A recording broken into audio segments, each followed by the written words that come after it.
From your testimony, what you've shared a bit of what we've heard from other witnesses about sanctuary trauma, where the organization is supposed to be there to help you, whether you're an RCMP officer or a military veteran. Could you please expand on what your experience has been with that yourself? Yeah.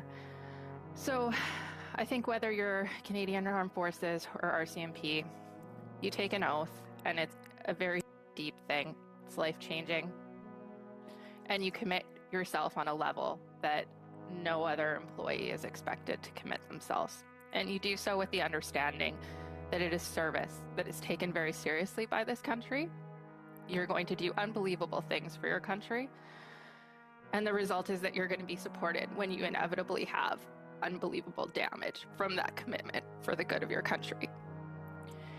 So with that comes an expectation that we accept we have these injuries, and we turn to somewhere like Veterans Affairs to try make us healthy once we've left,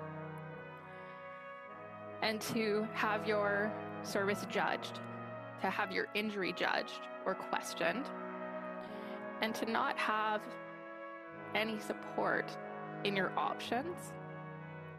It feels very much like you receive a check once a month to compensate for the damage caused to you, and that is all you're going to get for the rest of your life. When all we really want is support to try get us to a healthy place where we can be a new form of employee, where we can be a healthy parent, where we can be a healthy spouse. Thank you. That was an amazing answer.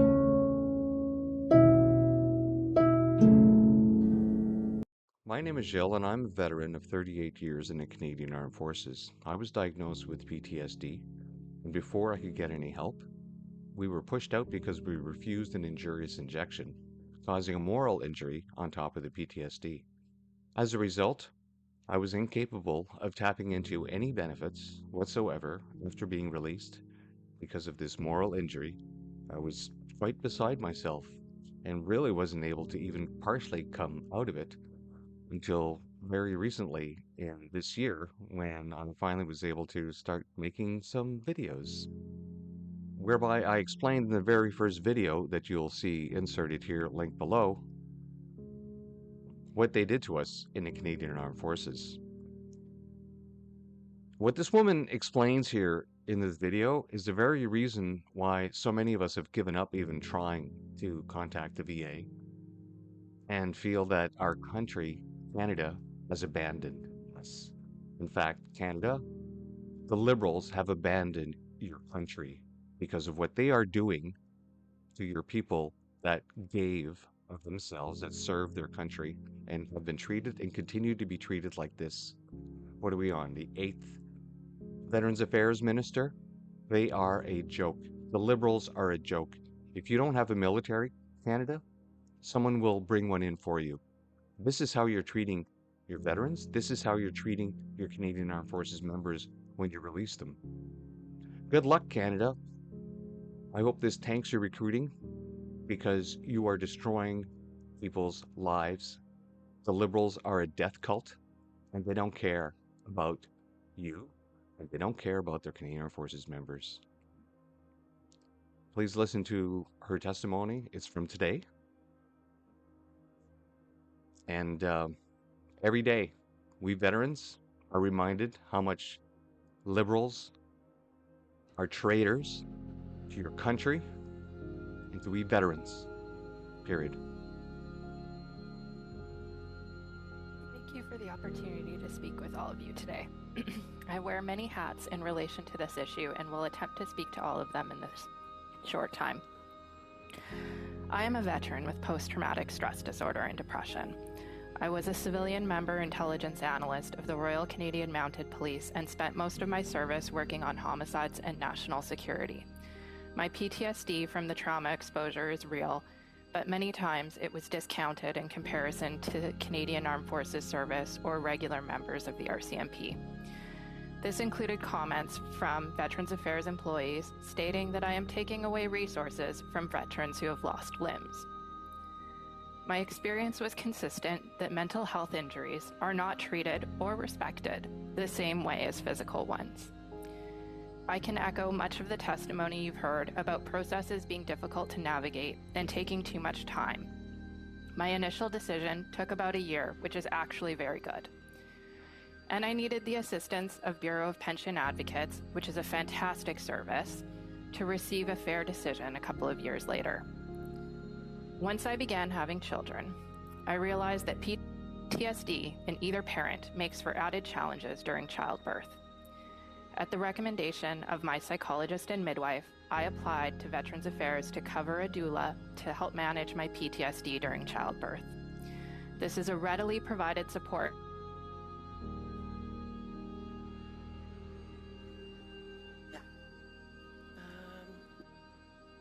the call.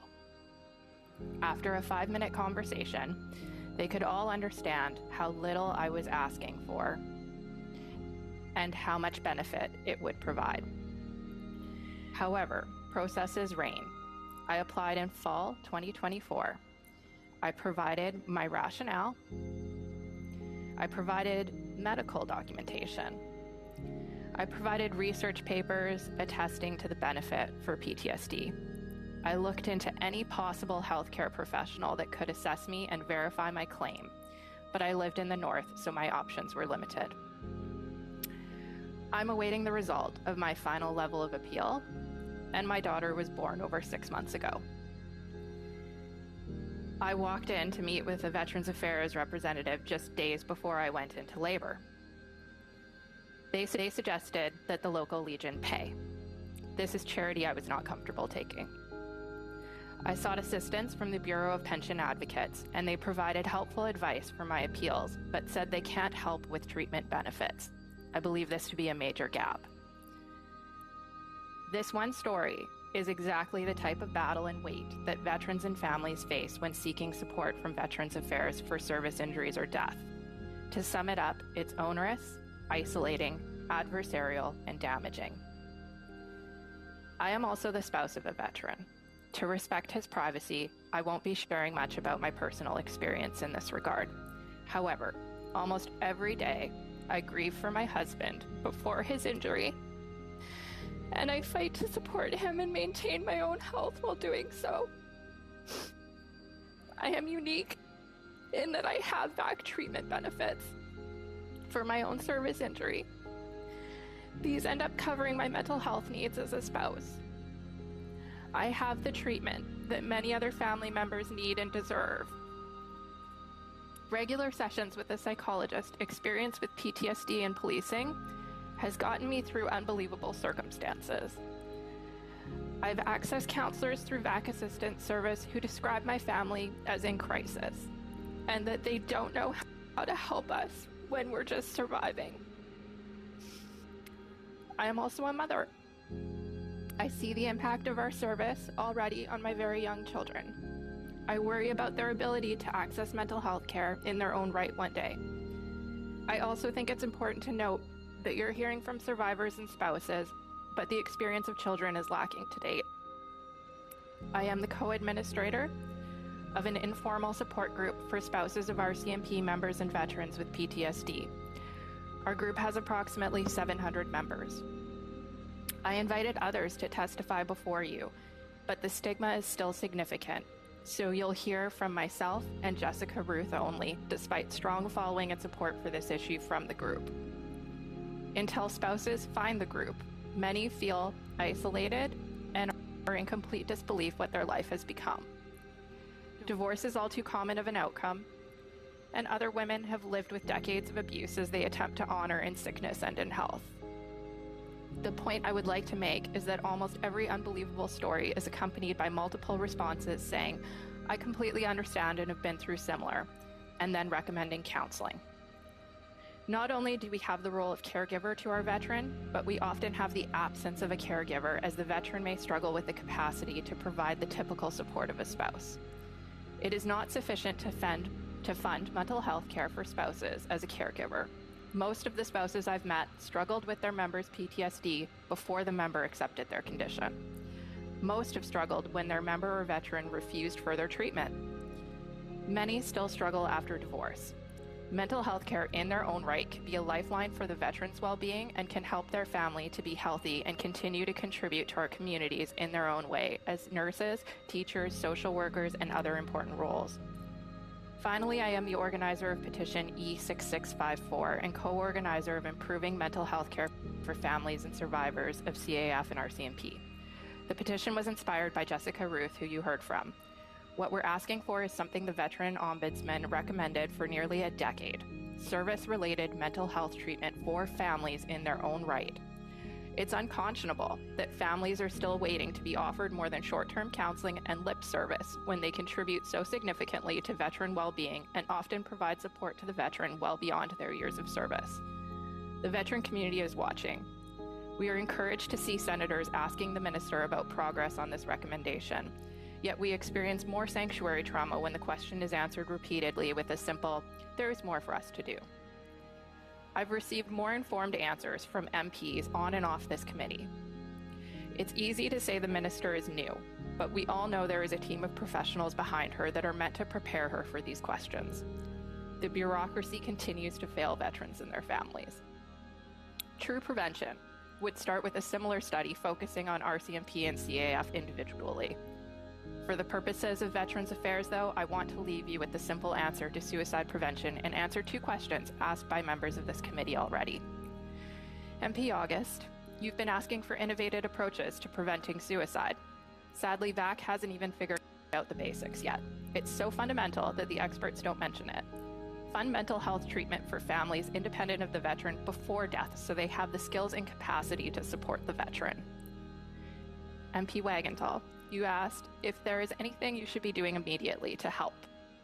Provide mental health treatment to families before suicide so they can help their veteran. Fund mental health care after the veteran's death so that the suicide effects don't ripple through families, as we know they do. Thank you. On a side note, I actually did contact Veterans Affairs last week, asking them to have somebody call me so I can get some help. Mental health. Still waiting for a call back. It's been over a week.